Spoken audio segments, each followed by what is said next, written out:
سلاوتان لێبێت بینەران و بیسەرانی رادیۆ و تەلەڤیزۆنی پەروەردەی هەولێر، من شەمێران بابان کۆکراوەی هەواڵەکانتان پێشکەش دەکەم.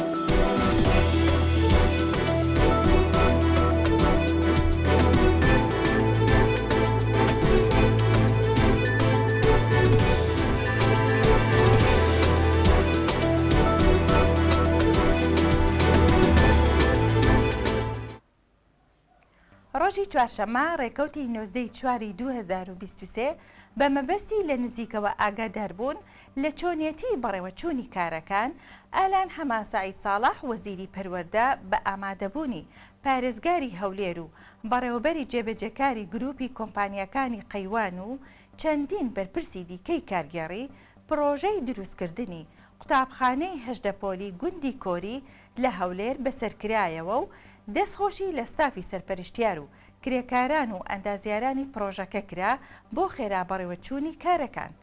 قوتابخانەی هەژدەپۆلی گوندی کۆری لە ئێستادا لە قۆناغی کۆتاییدایە و وا بڕیارە لە دەستپێکی ساڵی نوێی خوێندن پێشوازی لە قوتابیان بکات.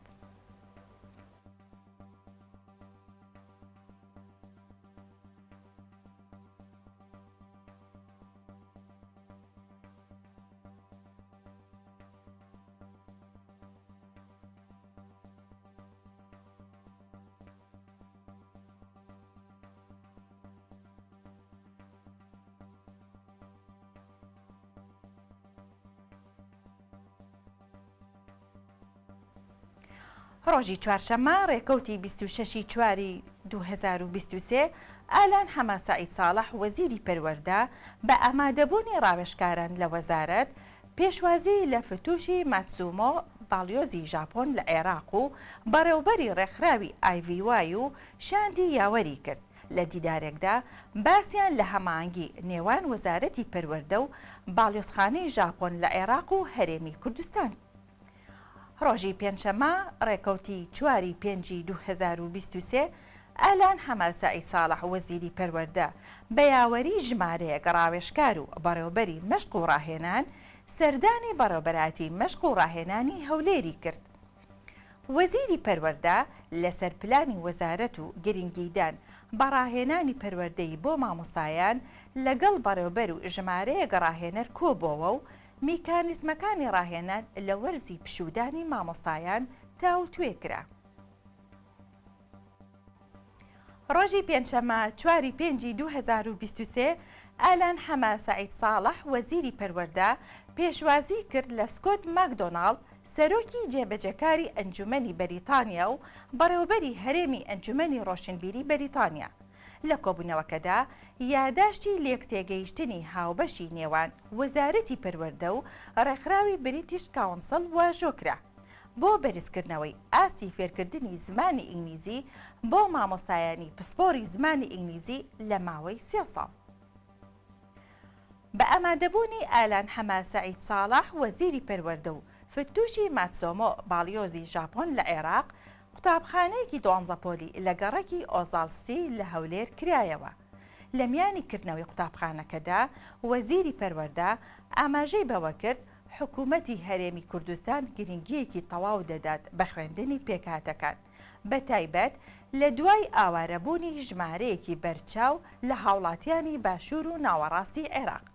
هاوشانی خوێندن بە زمانی کوردی دەرفەتی تەواودراوە بە خوێندن بە زمانی عەرەبی لە چەند قوتابخانەیەک لە شارەکانی هەرێمی کوردستان.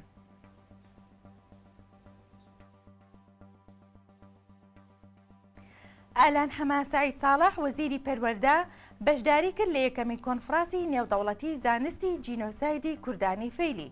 وەزیری پەروەردە لە میانی کۆنفرانسەکەدا گوتارێکی پێشکەش کرد و ئاماژەی بەوە کرد بۆ ساڵی نوێ پەرتووکی جینۆسایدی گەلی کوردستان دەخرێتە بەردەستی قوتابیانی پۆلی دەی ئامادەیی و قۆناغی یەکەمی پەیمانگاکان.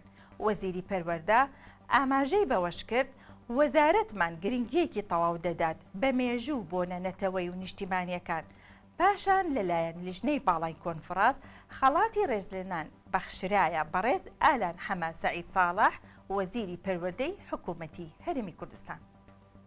کاوی تۆرجیان فەرمانەرنێ کاوی تۆرجیان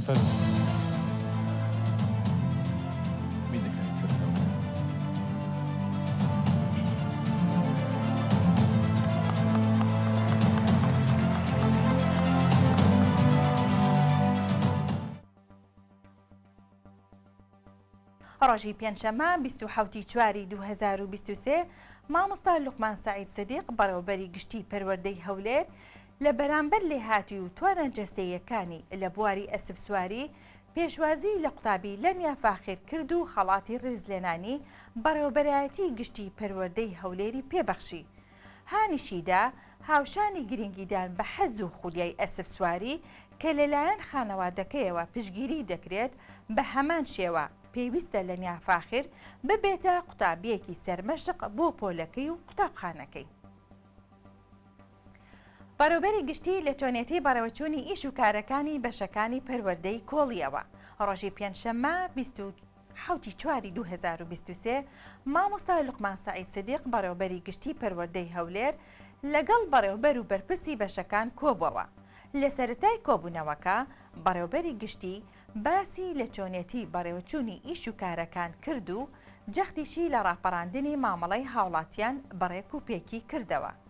هەر لە کۆبوونەوەکەدا بەڕێوەبەری گشتی سوپاسی خەمخۆری سەرجەم بەشەکانی دیوانی کرد کە بە یەک تیم توانیویانە کارەکان بەڕێک و پێکی بەڕێوە ببن و خزمەتی هاوڵاتیان بکەنە ئامانجی یەکەمی کارەکانیان. ڕۆژی شەممە 29/4/2023 مامۆستا لوقمان سەعید سەدیق بەڕێوەبەری گشتی پەروەردەی هەولێر لەگەڵ بەرپرسانی ناو دیوانی گشتی پەروەردە هۆڵەکانی تاقیکردنەوەی نیشتیمانی و پۆلی نۆیەمی بناڕەتی و وەرزی دووەمی پۆلە ناکۆتاکانی بەسەر کردەوە و هەڵسەنگاندنی بۆ تەواوی ئامادەکاریەکان کرد. ئەم ساڵ لە سنووری بەڕێوەبەرایەتی گشتی پەروەردەی هەولێر جگە لە قۆناغی دوانزەی ئامادەیی 38,270 قوتابی پۆلی نوێی بناڕەتی لە 659 هۆڵ بەشداری تاقیکردنەوەکان دەکەن. ڕۆژی پێنجشەممە 4/5/2023 مامۆستا لوقمان سەعید سەدیق بەڕێوەبەری گشتی پەروەردەی هەولێر بە یاوەری یوسف چاوشین بەڕێوەبەری گشتی چاودێری و گەشەپێدانی کۆمەڵایەتی هەولێر سەردانی هۆڵی تاقیکردنەوەکانی قوتابیانی خاوەن پێداویستی تایبەت کرد. بەڕێوەبەری گشتی پەروەردەی هەولێر لە نزیکەوە ڕەوشی تاقیکردنەوەکان و پێداویستی و گرفتەکانی تاوتوێ کرد. ڕۆژی پێنجشەممە ڕێکەوتی 4/ئایاری/2023 مامۆستا لوقمان سەعید سەدیق بەڕێوەبەری گشتی پەروەردەی هەولێر سەردانی پەیمانگای ڕووناکی نابینایانیان کرد و لەلایەن دکتۆر حەسەن یوسف بەڕێوەبەری پەیمانگا پێشوازی کرا و هۆڵەکانی تاقیکردنەوە لە پەیمانگای ڕووناکی نابینایان بەسەر کرایەوە و ئاماج لە سەردانەکەی بەڕێوەبەری گشتی لە نزیکەوە گوێگرتن بوو لە قوتابیانی نابینا و ئاگاداربوون بوو لە چۆنێتی بەڕێوەچوونی تاقیکردنەوەکان. گۆکراوەی هەواڵەکانم پێشکەشکردن هەر شاد بن.